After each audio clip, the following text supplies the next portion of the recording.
다 함께 신앙 고백하심으로 예배 시작합니다.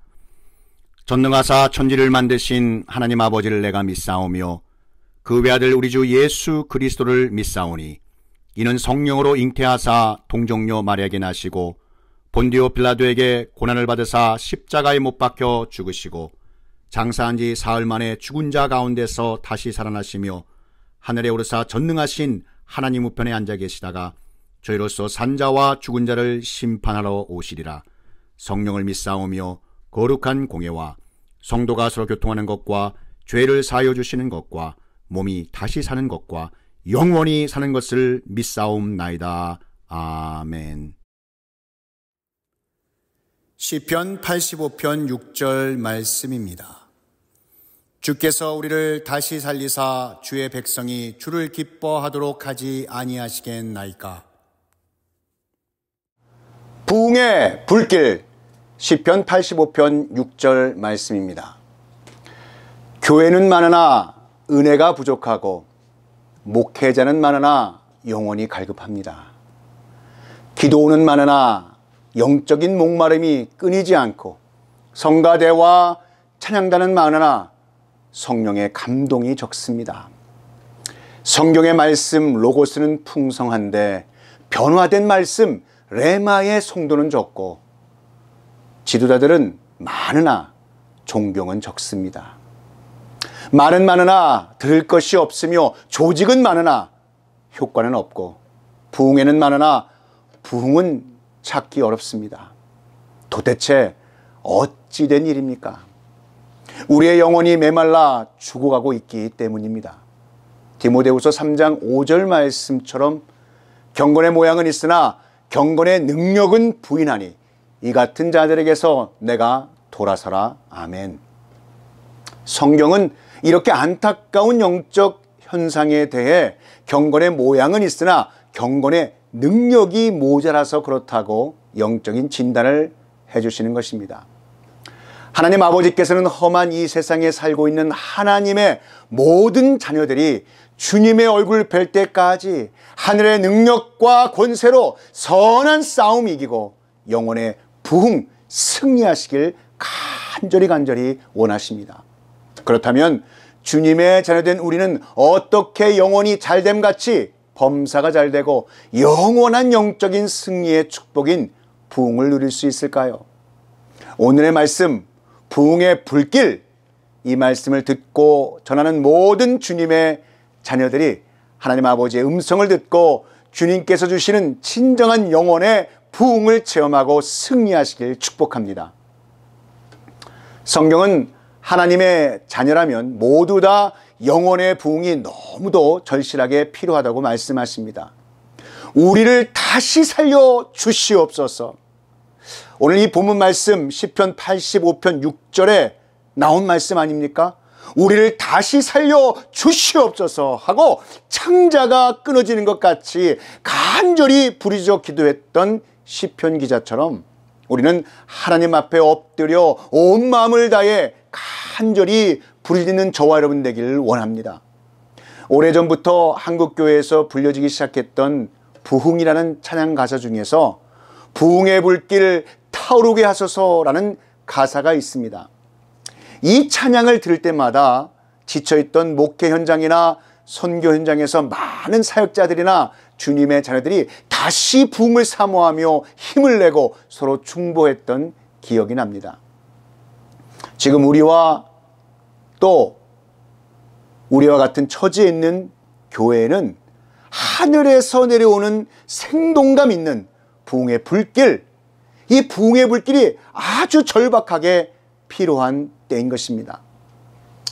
영국 이 웨일즈에 있던 아주 위대한 부흥은 아주 작은 교회에서 간절히 기도하던 어떤 부인의 회개를 통해서 일어났습니다. 어느 날 이 부인이 기도가 안 돼서 주기도문을 하고 있는데 그 기도문을 다 끝낼 수가 없었습니다.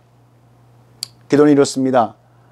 우리가 우리에게 죄 지은 자를 사하여 준 것 같이 우리가 우리에게 죄 지은 자를 사하여 준 것 같이 이 문구, 이 기도문을 넘어갈 수 없었습니다. 이 대목에서 더 계속할 수가 없었던 것입니다. 그 순간 미워하고 있는 한 자매의 얼굴이 갑자기 떠올랐기 때문이었습니다. 그 부인은 기도를 중단했습니다. 그리고 밖으로 나갔습니다. 오랫동안 찾아보지 않았던 그 자매를 찾아갔습니다. 그리고 자신의 잘못에 대해 용서를 빌었습니다. 그리스도 안에서 하나님 사랑으로 자매님을 사랑하지 못했던 내 죄를 고백합니다. 저를 용서해 주세요. 그때 하나님 아버지께서는 이 두 사람을 회복시켜 주셨습니다. 그리고 그 교회에 아주 강한 부흥이 일어났습니다. 그것은 웨일즈라는 도시의 부흥을 가져오는 하나님의 위대한 부흥의 불길로 타올랐습니다. 우리나라도 1907년에 평양 대부흥운동 역시 길선주 장로님의 회개로부터 시작되었습니다. 우리 죄를 하나님께 자복하고 회개할 때 하나님의 역사가 일어납니다. 진정한 부흥의 불길을 체험하시기 원하신다면 날마다 우리 자신을 돌아보며 주님 앞에 알고도 또 모르고도 지은 죄를 고백하는 기도를 잊지 아니하시는 은혜가 충만하시기를 축복합니다. 주님, 눈물로 죄를 고백할 수 있도록 회개의 영을 부어 주시옵소서. 하나님을 향한 새로운 마음이 솟게 하여 주시옵소서. 이렇게 부르짖는 저와 여러분이 되시기를 축복합니다. 오늘 본문에 우리를 다시 살리사 주의 백성으로 주를 기뻐하게 아니하시겠나이까. 여러분, 부흥이란 하나님을 향하여 새롭게 소생하는 것입니다. 말씀 그대로 부흥은 하나님의 백성들이 영적으로 하나님 보시기에 정상적이고 합당한 상태일 때 일어난다는 것입니다. 그러므로 부흥이란 새로운 영적 각성이며 또 하나님의 백성들이 자신들의 순수한 본성과 목적에 맞게 생동감 넘치는 모습으로 소생하는 것입니다. 부흥에 대해서 영적으로 좀 더 자세하고 깊게 말씀을 쪼개보면 부흥이란 주의 이름으로 부름받은 백성들의 삶 전체를 통해서 역사하시는 하나님 아버지의 통치를 수용하는 것입니다. 하나님의 통치가 실현되는 곳에서 삶의 모든 분야에 임하시는 하나님 아버지의 통치에 마음을 다하여 감사를 드리고 사랑을 다하여 순종하는 것을 말씀하는 것입니다. 더 나아가서 성령님을 통하여 역사하시는 하나님의 능력의 증거로서 하나님의 통치하심을 인정하는 백성들의 삶을 통해서 하나님께서 역사하시는 그 능력의 영적인 표현인 것입니다. 부흥은 주님의 대속의 역사로 주신 능력의 자유함이며 성도들의 신앙을 소생시키시는 하나님 나라의 권세인 줄 믿습니다. 그 후에 내가 내 영을 만민에게 부어 주리니 너희 자녀들이 장래일을 말할 것이며 너희 늙은이는 꿈을 꾸며 너희 젊은이들은 이상을 볼 것이며 아멘. 하나님의 나라를 향한 주님의 자녀들이 꿈꾸는 부흥의 원대한 꿈은 하나님의 나라가 이루어지리라는 소망 가운데 성령의 폭포수같이 솟아날 것을 믿는 마음인 것입니다. 또한 부흥이란 죄사함을 받은 주님의 자녀된 한 심령 속에 개인적인 헌신의 불을 점화시키는 성령의 권능인 것입니다. 말씀이 하나님의 자녀들 속에 살아 역사함으로써 새로운 믿음과 더 큰 환상이 일어나며 기도를 통하여 하나님께서 주님의 자녀들 삶 속에 또 자녀들 삶 가운데 친히 일하시며 선하신 주님의 뜻인 복음의 능력이 드러나고 나타나는 것입니다. 자, 신약의 관점에서 부흥은 예수 그리스도께서 존귀함을 받으시고 또 모든 백성이 주님 앞에 경배하며 무릎 꿇을 때 성령이 임재하는 상황이라고 말씀하고 계십니다. 이 말씀이야말로 모든 성도들이 항상 살아야 하는 모습인 것입니다. 로이 해숀이라고 하는 이 갈보리의 길이라고 하는 책을 쓴 이 작가가 부흥에 대해서 이런 말을 했습니다. 부흥이란 너와 내가 주 예수님과 온전히 하나가 되고 또 우리들 서로가 하나 되어 함께 동행하는 바로 그것이다. 또한 지속적으로 정결해지며 하나님의 생명과 사랑이 넘쳐 흐르는 잔과 더불어 함께 가는 것이다 라고 고백하고 있습니다. 그러기에 부흥이란 우리가 하나님과 함께 동행하며 항상 함께 거할 때 이루어진다는 말씀입니다. 그때 내가 그들에게 밝히 말하되 내가 너희를 도무지 알지 못하니 불법을 행하는 자들아 내게서 떠나가라 하리라. 자, 따라서 참된 부흥이 이루어지는 곳에서는 주님의 이름으로 부름받은 백성들의 그 역사하심, 성령께서 임재하시고 그들을 통하여 놀라운 하나님의 부흥의 역사를 이루어 주실 때 그들이 믿음을 갖고 따르며 또 그들의 삶을 성령 하나님께 친히 주관하시도록 맡겨드리는 그러한 삶이 있는 바로 그곳, 바로 그곳에서 참된 부흥이 이루어지는 줄 믿습니다. 역대하 7장 14절 말씀에 이렇게 선포하고 있습니다. 내 이름으로 일컫는 내 백성이 그들의 악한 길에서 떠나 스스로 낮추고 기도하여 내 얼굴을 찾으면 내가 하늘에서 듣고 그들의 죄를 사하고 그들의 땅을 고칠지라. 아멘. 여러분, 바로 죄에 대한 깨달음이 백성들에게 임하게 하시는데 거룩하신 하나님의 정결하신 눈앞에서 자신들이 죄인임을 볼 수 있는 영적인 눈이 열려지게 된다는 사실입니다. 미움, 다툼, 시기, 질투, 하나님을 망령되게 일컫는 것, 더러운 습관 등 모든 악한 행동과 진리에서 벗어난 행동은 하나님의 통치에 대한 반항으로 여겨지는 것입니다. 이런 모습은 무서운 죄책감을 불러오고 자만감, 자기 만족감의 버팀목들은 삶의 교만으로부터 무너져 내려버릴 것입니다. 그러나 주님의 사람들은 하나님의 은혜로 죄와 심판에 대해 알게 되고 하나님을 경외하게 되며 겸손히 자신의 무릎을 꿇게 된다는 것입니다. 그런 후에 더욱더 영적으로 기도가 깊어지는데 이 기도는 나 자신의 낮음을 알게 되고 하나님 아버지의 크심을 알게 되며 용서하시는 주님의 은혜에 대한 감사로 이루어지는 것입니다. 올바른 기도의 사람은 먼저 하나님의 나라와 뜻을 최우선적으로 구하는 간구를 드립니다. 기도가 더욱더 영적으로 깊어질 때 기도의 사람들은 성경 말씀의 진리와 은혜를 기초로 하여 구하게 되는 것입니다. 기도가 깊어지면 깊어질수록 하나님의 말씀은 개인적으로 혹은 대중적으로 열심히 읽혀지게 되고 연구의 연구를 거듭하게 될 것입니다. 말씀의 진리를 알게 될수록 더 알고 싶어하고 하나님의 은혜에 대한 엄청난 잠재력이 열려 부흥의 불길이 일어날 것이기 때문입니다.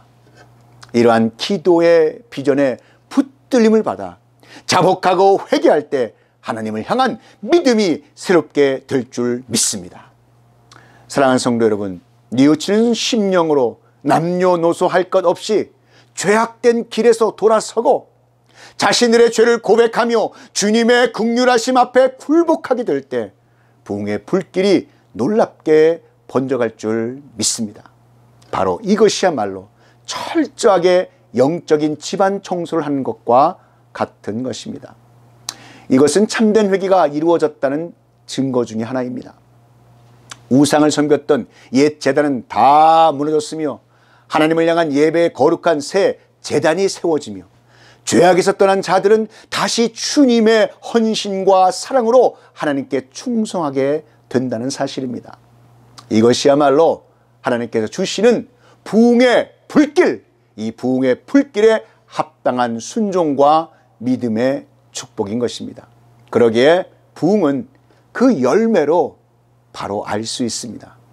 너희가 열매를 많이 맺으면 내 아버지께서 영광을 받으실 것이요 너희는 내 제자가 되리라. 아멘. 참된 부흥에는 무언가 다른 점이 있습니다.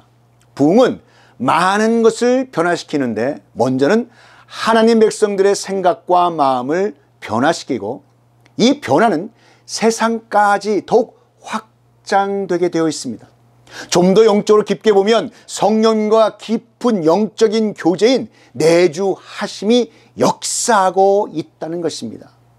소생한 영혼은 하나님과의 직접적인 교제가 이루어짐을 영적으로 깨닫는다는 것입니다. 그래서 하늘로부터 내리는 세미한 성령님의 음성을 영적으로 들을 수 있습니다.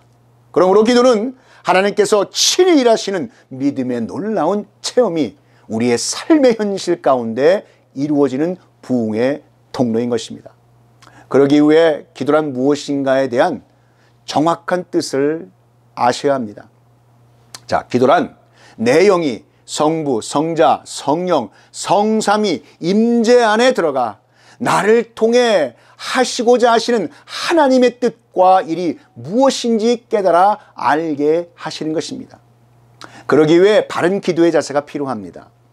구약에서 기도는 히브리어 테필라라는 한 단어에서 파생되어 나옵니다.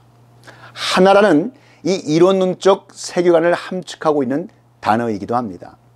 히브리적 사고에서 하늘과 땅은 하나입니다. 이 기도라는 단어가 시간이 지나 헬레니즘 시대를 맞이했던 예수님 당시에는 아주 구체적인 세 개의 단어로 세분화됩니다. 첫째가 프로스케. 이 프로스케는 기도의 바른 방향, 즉 하나님 아버지를 향한 기도입니다. 둘째가 데시스, 바로 예수 그리스도를 통한 기도입니다. 마지막으로 아이테마, 성령님의 말할 수 없는 탄식으로 우리를 위해 충고하시며 우리의 부족한 기도라 할지라도 하나님 아버지께서 들으실 수 있는 기도로 편집하여 하나님 아버지께 올려드리는 성령 하나님의 중보의 기도인 것입니다.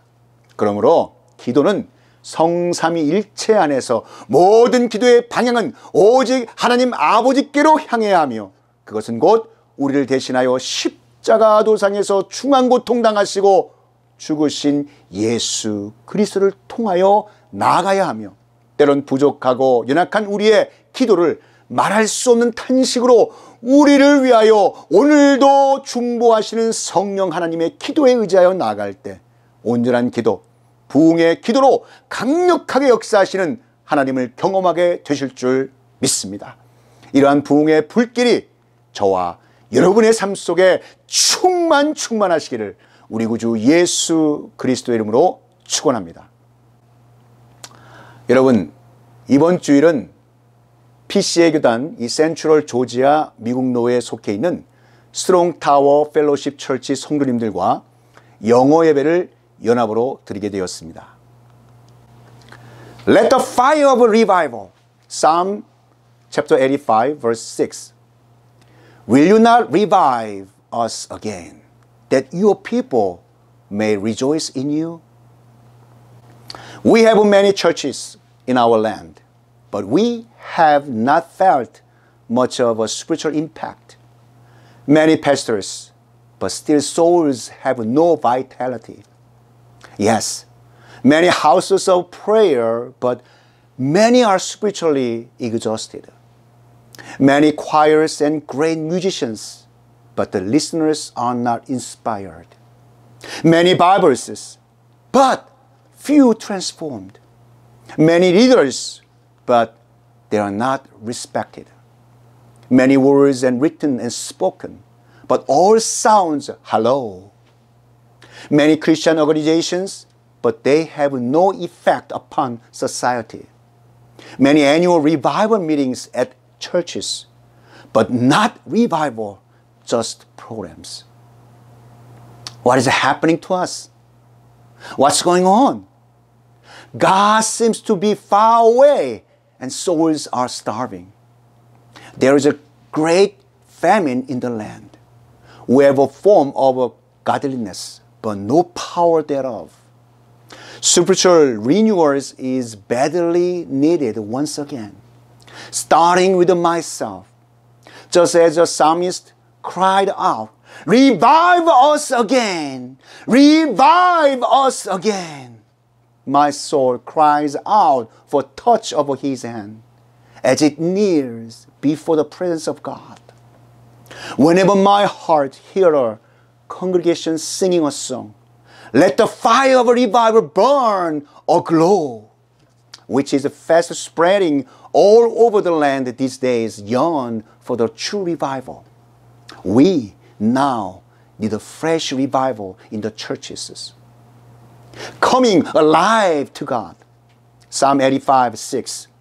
Will you not revive us again, that your people may rejoice in you?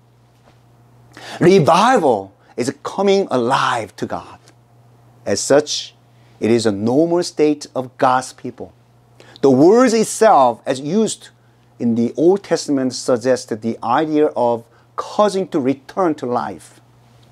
While in the New Testament, the idea as seen as stirring up the fire which is slowly dying, or a plant putting forth fresh shoots and blooming again.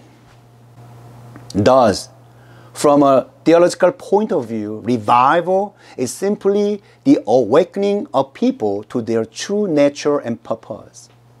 More specifically, revival is the acceptance of the total life of those who are called by His name. Where this is manifest, the claims of God upon all of our life are freely acknowledged and lovingly obeyed. Moreover, revival is the demonstration of the power of God through the lives of those who respond to His leaderships. There is thus an unimpeded freedom in the discharge of Master's work. Moreover, revival is a resurgence of the faith of the saint. Young man sees visions. Old men dream dreams. Their ambitions for the kingdom of God burst forth in the anticipation of their realization. Moreover, revival is a rekindling of the fire of a personal devotion in the heart of the redeemed.